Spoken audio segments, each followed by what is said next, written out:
Dušo grindys dažniausiai įrengiamos naudojant plytelių dangą. Vienas sudėtingiausių darbų – tinkamo nuolydžio suformavimas ir plytelių klijavimas pagal jį. Grindims su nuolydžiu rekomenduojama naudoti mozaikinės plyteles. Tuo tarpu dušo grindims be nuolydžio, pavyzdžiui, kai įrengiama dušo kabina arba vonia, galima naudoti didelio formato plyteles.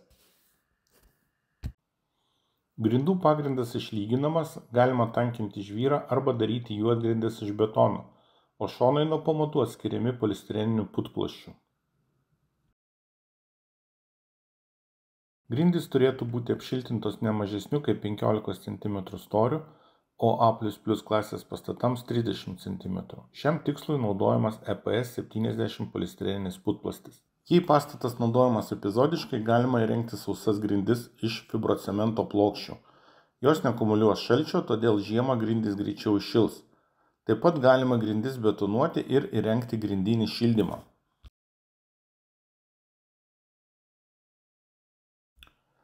Trapas montuojamas ten, kur numatomas dušas.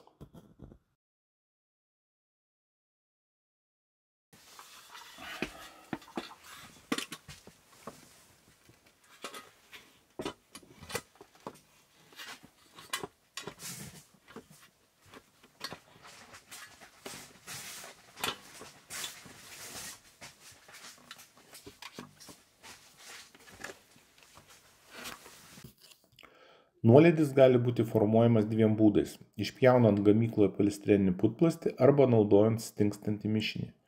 Norint tiksliai suformuoti nuolydį, naudojami žymekliai. Juos sudedame naudojant lazerinį nivelyrą. Lazerio spindulys užtikrina vienodo lygį visoje patalpoje, leidžia tiksliai pažymėti reikalingą taškų aukštį. Tarp žymeklių dedamas neplastiškas mišinys, o geriausia naudoti remontinį mišinį, kuris stingdamas beveik nekeičia savo parametrų. Tarp žymeklių paviršių lyginame naudodami ilgą glaistyklę. Ten, kur trūksta mišinio, papildome, o kur jo per daug, pašaliname.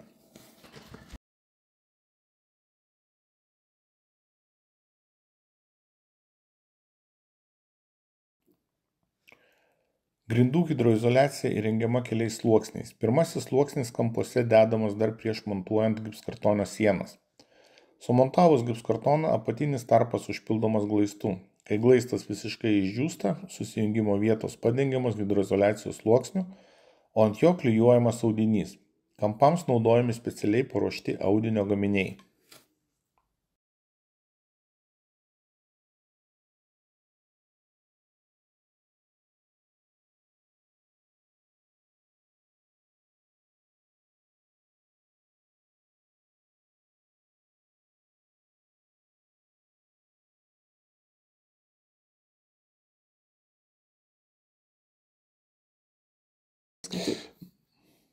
Prieš klijuojant plyteles geriausia jas iš anksto išpjauti ir sudėlioti, kaip jos bus klijuojamos.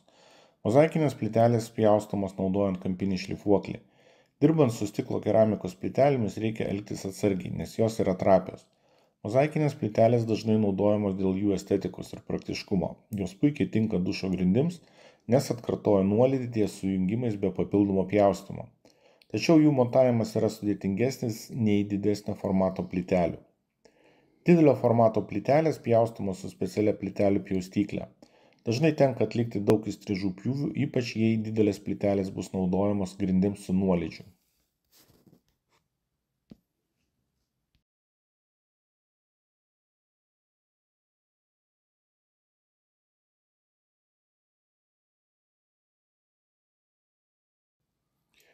Klijai maišomi su vandeniu laikantis gamintojo nurodytų proporcijų. Dažniausiai tai yra 1 dalis vandens ir 4-5 dalys klijų. Mišinys ruošiamas naudojant perforatorių su maišymo antgaliu.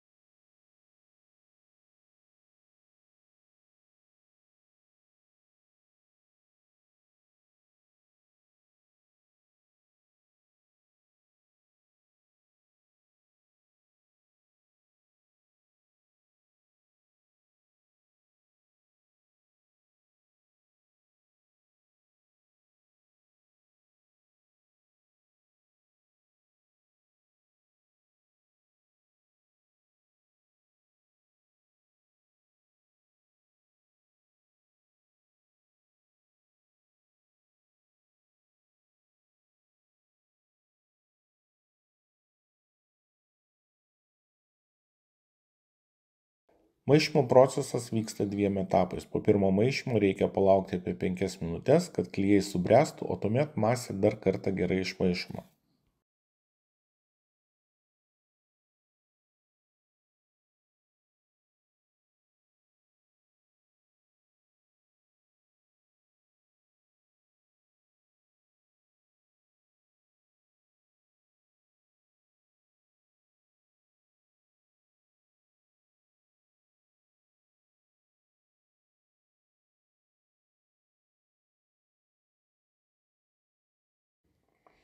Šiuo metu itin populiarios didelio formato plytelės. Klijai tepami ant grindų 2 20 mm sluoksnių, kurio storis priklauso nuo paviršiaus lygumo ir plytelių svorio. Jei paviršius yra nelygus ar porėtas, rekomenduojama klijais padengti ir pačią plytelę. Plytelių šukavimas atliekamas statmenai grindų šukavimo krypčiai. Geriausia plyteles lyginti naudojant specialią lyginimo sistemą. Netoli plytelės kraštų dedami inkarai, prie jų kraštų priglaudžiama kita plytelė. Plytelė prispaudžiama, išlyginama, o tada į inkarą įstatomas pleištelis, kuris patikimai įtvirtina plytelę ir užtikrina tolygų jos išlyginimą.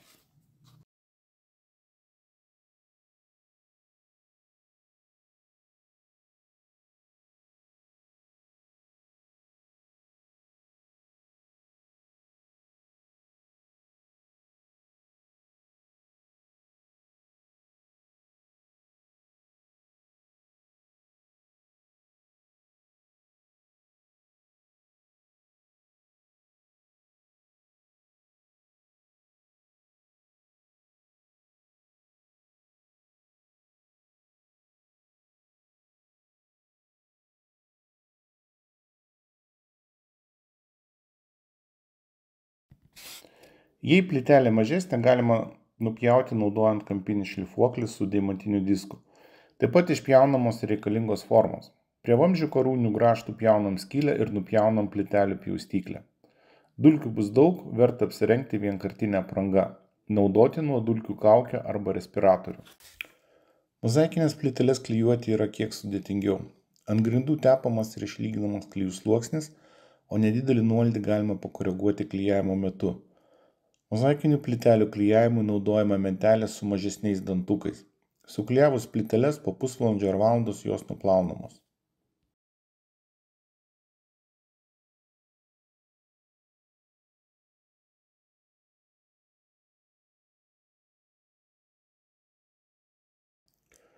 Suklijavus plyteles po paros galima užpildyti tarpus glaistu.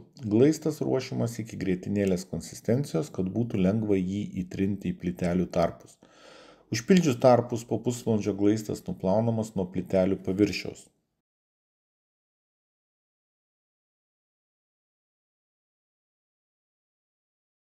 Suklijavus plyteles ant jų galima vaikščioti po paros, tačiau pastoviai apkrauti grindis rekomenduojama tik po 3-7 dienų, atsižvelgiant į gamintojo pateiktas rekomendacijas.